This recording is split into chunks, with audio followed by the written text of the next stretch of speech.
Oke. Nah, pendapat saya untuk new normal memang saya setuju untuk diundur karena melihat situasi seperti ini belum bisa dipastikan apakah penurunan COVID secara maksimal. Artinya kalau pengunduran tidak dilakukan, takutnya nanti akan ada ibaratnya ada gelombang dua, di mana banyak hal-hal yang sangat kita khawatirkan. Artinya untuk penanganan dan pencegahannya tentunya akan lebih sulit daripada yang pertama. Melihat dari beberapa masyarakat yang sifatnya itu, menurut saya, pandangan saya itu seolah-olah meremehkan ini semua. Banyak orang berkeliaran tanpa masker, berkumpul dengan seenaknya tanpa masker juga, dan seolah-olah virus ini sudah dianggap selesai atau berkurang. Tetapi kenyataannya di luar sana banyak berjatuhan korban juga dari beberapa yang positif terkena akibat wabah ini.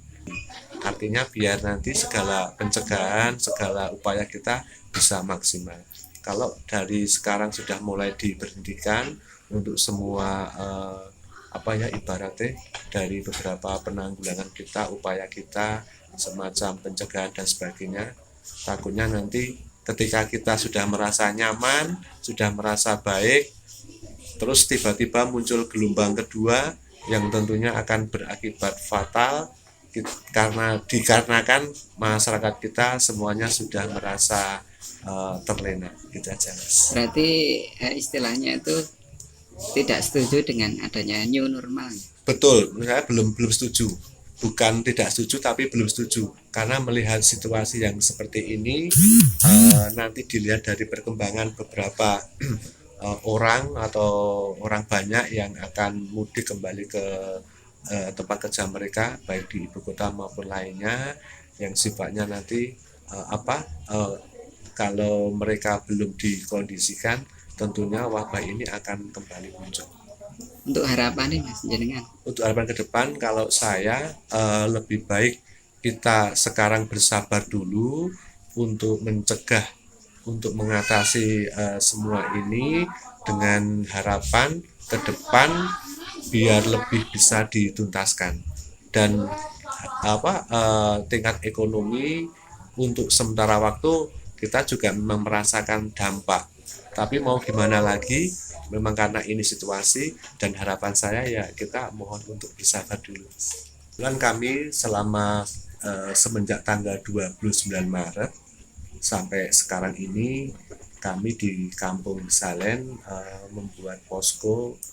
Dulu di awal kita memang posko itu ditujukan untuk pusat segala informasi dan segala apapun yang ada kaitannya dengan program kita untuk pencegahan penularan COVID-19 khususnya di wilayah Kampung Salen. Dan akhir-akhir ini ketika posko sudah berjalan hampir beberapa bulan, boleh dikatakan 2 bulan kurang lebih.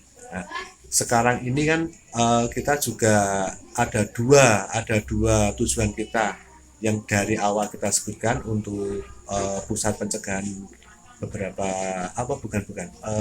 pusat untuk informasi dari segala upaya kita untuk pencegahan COVID-19, tetapi juga kita mempusatkan untuk posko keamanan khususnya di wilayah kampung kami kaitannya dengan situasi seperti ini tentunya akan berdampak di perekonomian. Artinya tentunya di lingkungan mungkin kampung kami ataupun yang lainnya itu pasti rawan terjadi pencurian karena kita tahu ekonomi saat ini memang sedang sulit. Jadi posko kami ada dua fungsi, satu untuk pusat pencegahan virus corona, yang kedua untuk pusat sebagai sentral kami untuk memantau lingkungan baik di lingkungan kampung maupun di lingkungan sekitar. Selama ini pernah terjadi aksi-aksi pencurian atau belum? Selama ini alhamdulillah di kampung kami belum ada aksi pencurian, tetapi kami sudah beberapa kali mencurigai dari beberapa orang luar yang mungkin mencoba untuk masuk di kampung kami. Yang pertama dulu ada beberapa kerumunan orang yang di luar kampung kami tetapi juga masih masuk wilayah kami. Itu ada beberapa orang yang bertamu hingga jam larut malam. Artinya kami juga harus menginformasikan ke beberapa pemuda kami untuk segera menindaklanjuti apakah maksud dan tujuan orang tersebut. Dan kami juga menghimbau ke orang itu karena situasi seperti ini diharapkan kalau mau berkunjung ataupun jam bertamu harus kita minimal diinformasikan ke kita di posko dan jamnya jangan sampai lewat jam tengah malam.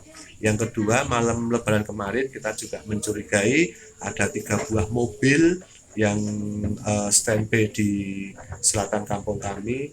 Setelah kami datangi dan kami korek informasi, ternyata ada orang yang mau mau menjemput temannya untuk mengantar sembako ke Gunung Kidul. Kita tanya, kebetulan mobil itu katanya juga mobil dari posko COVID, itu beralamatkan di, kalau tidak salah kemarin di Sorok Genimidian.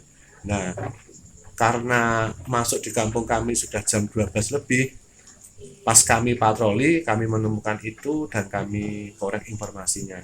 Kita himbau juga bahwasanya walaupun mereka juga orang posko dan ada kepeduliannya untuk warga yang mau diberi sembako di wilayah lain, tetapi karena masuk di kampung kami di tengah malam, kami juga menghimbau, mengarahkan, mengingatkan agar juga memberitahukan ke minimal ke rumah yang ditempati di temannya ataupun menginformasikan kami di posko agar tidak terjadi semacam hal-hal yang mencurigakan dan nanti takutnya kita akan terjadi salah paham. Kebetulan kalau itu bisa kita selesaikan baik-baik. Terus untuk pembagian tugas di posko sendiri gimana? Pembagian tugas di posko kami menghimbau, mengajak kepada seluruh anggota pemuda di kampung kami dan juga dibantu Bapak Muda. Per malam kita menugaskan ada 4 anak, 4 dari RT 05 dan 4 dari RT 06. Untuk teman yang lainnya di siang hari kita menempatkan 2 orang pemudi untuk jaga di posko kami yang di depannya kami berlakukan 1 pintu portal masuk atau keluar yang tujuannya untuk memantau, memfilter dari beberapa warga kita yang keluar masuk ataupun tamu dari luar asing yang masuk di kampung kami. Terus untuk logistik di posko sendiri bagaimana? Untuk logistik di posko kami menghimbau, mengajak juga kepada beberapa warga kami yang sifatnya punya rezeki lebih untuk mendonasikan sebagian kecil rezeki bagi mereka tetapi besar bagi kami. Jadi kami mengumpulkan dari beberapa donasi yang dipakai untuk kelangsungan posko baik di logistik maupun di keperluan yang dibutuhkan di posko. Logistik per malam kami atau saya sebagai penanggung jawab memberikan kontribusi untuk makan malam mereka kalau diuangkan senilai Rp25.000 dan ada juga subsidi untuk teman-teman yang untuk jogomelek itu kita beri rokok 1 bungkus. Ya Mas.